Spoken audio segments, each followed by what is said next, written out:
एक बार की बात है, एक बहुत बड़ी आर्ट गैलरी ने कॉन्टेस्ट डिक्लेयर किया। उसमें उन्होंने अनाउंस किया कि जो भी पेंटर पीस को डिपिक्ट करने वाली वर्ल्ड की सबसे अच्छी पेंटिंग बनाएगा, उसको $10 मिलियन का इनाम मिलेगा। यह बात पूरी दुनिया में फैल गई और पूरी दुनिया से हजारों पेंटर्स ने अपनी अपनी पेंटिंग भेजी उस कॉन्टेस्ट में पार्टिसिपेट करने के लिए। उन हजारों पेंटिंग्स में से जो इस कॉन्टेस्ट के जजेस थे, उन्होंने फाइनली 100 पेंटिंग्स को शॉर्टलिस्ट किया और उन 100 पेंटिंग्स की एक एग्जीबिशन लगाई। उस एग्जीबिशन में इन सारे पेंटर्स को तो इनवाइट किया ही किया, साथ ही साथ मीडिया वाले भी बैठे हुए थे और मीडिया वालों के साथ हजारों लोगों की भीड़ भी जमा थी। क्योंकि प्राइज अमाउंट इतना बड़ा था तो सबका इंटरेस्ट था ये जानने में कि कौन जीतेगा, कि वो पेंटिंग कैसी होगी और कौन वो पेंटर होगा जिसको इतना बड़ा अमाउंट मिलेगा। फाइनली वो दिन आ ही गया।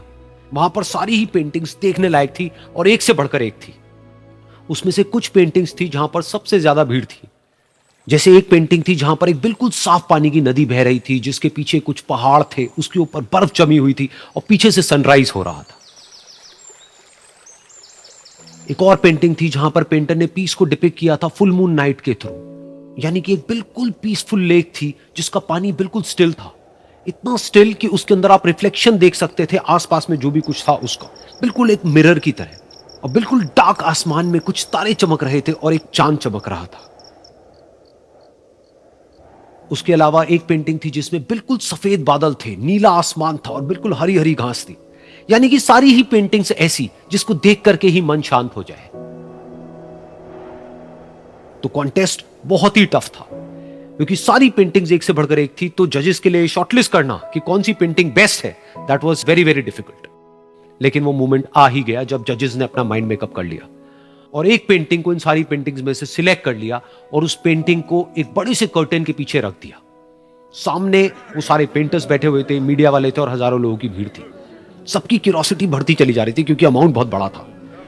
लेकिन जैसे ही वो पर्दा हटा और सामने से सबने उस पेंटिंग को देखा तो सब हैरान रह गए। सब एक दूसरे की शक्ल देखने लगे। किसी को कुछ समझ नहीं आ रहा था कि एक्चुअल में हो क्या रहा है, क्योंकि वो पेंटिंग जो वहां पर दिख रही थी वो दूर दूर तक शांति को डिपिक्ट नहीं कर रही थी।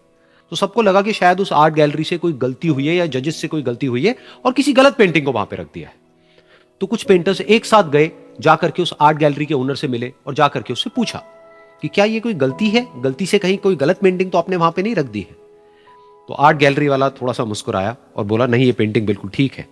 जजेस ने इसी पेंटिंग को सिलेक्ट किया है और यही पेंटिंग आज की विनर है। सारे पेंटर्स ये जवाब सुन करके गुस्से से भर गए और सबने मिल करके रिवोल्ट कर दिया। और ये देख करके सारे मीडिया वाले अपनी अपनी जगह से खड़े हुए और भागते हुए गए उस आर्ट गैलरी के ओनर के पास में और अपने अपने माइक्स उनके मुंह के आगे कर दिए। तो अगेन वो आर्ट गैलरी का जो ओनर था वो हल्का सा मुस्कुराया और उसने कहा कि मुझे कुछ बोलने से पहले एक बार इस पेंटिंग को आप लोग ध्यान से देखिए, थोड़ा पास से देखिए, शायद आपको कुछ ऐसा नजर आए जो दूर से नजर नहीं आ रहा है।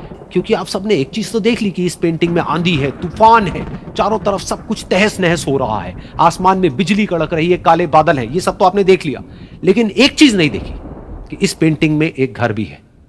उस घर में एक छोटी सी खिड़की है जहां पर एक आदमी खड़ा हुआ है। ध्यान से जाकर के देखिए, वो जो आदमी खड़ा हुआ है और बाहर देख रहा है उस घर से, उसके चेहरे पर कोई डर नहीं है, बल्कि एक हल्की सी मुस्कान है, एक ठहराव है, एक सुकून है। और यही है शांति का असली मतलब। यानी कि शांति का मतलब यह नहीं है कि हमारे बाहर सब कुछ शांत है और फिर हम शांत हैं, क्योंकि वो टेम्पररी है। असली शांति का मतलब यह है कि हमारे बाहर चाहे जो कुछ भी हो रहा हो, हम अंदर से पूरी तरह से शांत हैं, हमारा मन शांत है। क्योंकि जिसका मन शांत नहीं है, उसको चाहे आप कितनी भी सुंदर से सुंदर जगह पर ले जाकर के बिठा दो, वो वहां पर भी जाकर के दुखी ही रहेगा। लेकिन दूसरी तरफ से जिसका मन शांत है, उसके बाहर चाहे कुछ भी हो रहा हो, चाहे मौसम कैसा भी हो, चाहे उसके आसपास में सब कुछ तहस नहस हो रहा हो, तूफान हो, लेकिन वो अंदर से बिल्कुल शांत रहेगा। और यही है शांति का असली मतलब।